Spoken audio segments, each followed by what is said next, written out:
What does it really mean to be made in the image and likeness of God? And if we are truly made in His image and His likeness, why do we often find ourselves powerless to live?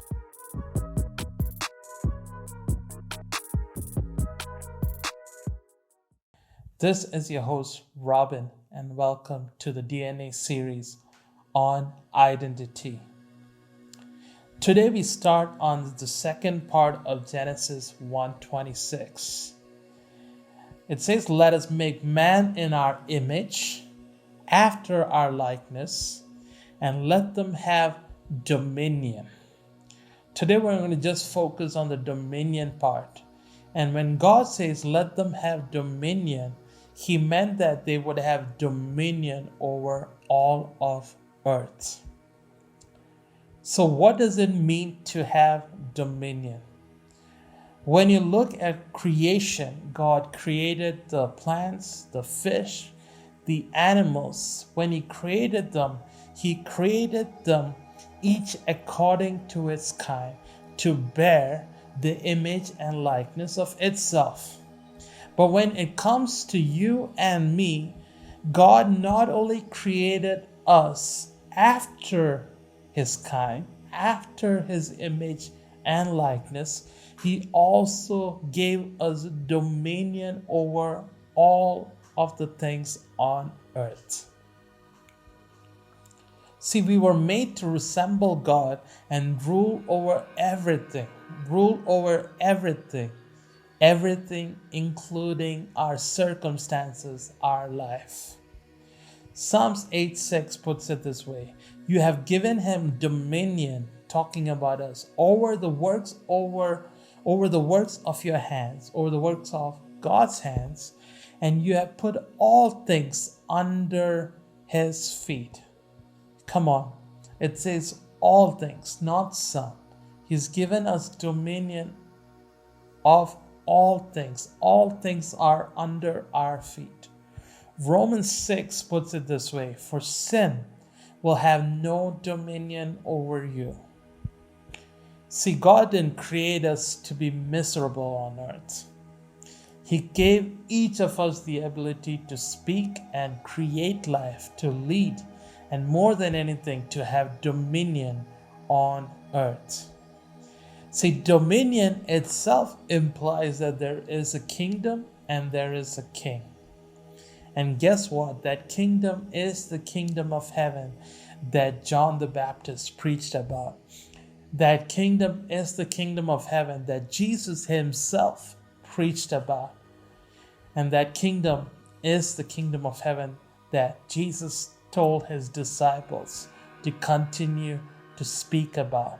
And when they all spoke about it, they were not just talking about a kingdom that was yet to come, but they were talking about a kingdom of heaven that is already here.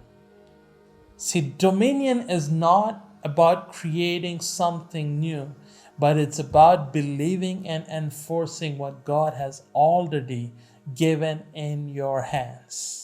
I want to say that again. Dominion is not about creating something new, but it's just about believing and enforcing what God has already given to you, the authority God has placed over your life. You should know that sin was introduced because Adam and Eve chose to be in a place of not having dominion over all of earth. When God gave dominion to Adam and Eve, He even gave dominion over the things that creeps on earth, and yet Adam and Eve fails in that very thing. So remind yourself of this good news, that you are made after His kind. You are made after God. You are the God-like. You are made to bear the image and likeness of God. And not only that, you are made to carry the authority and dominion of God over your life. The good news is that you are already adopted into this kingdom. You don't have to do anything.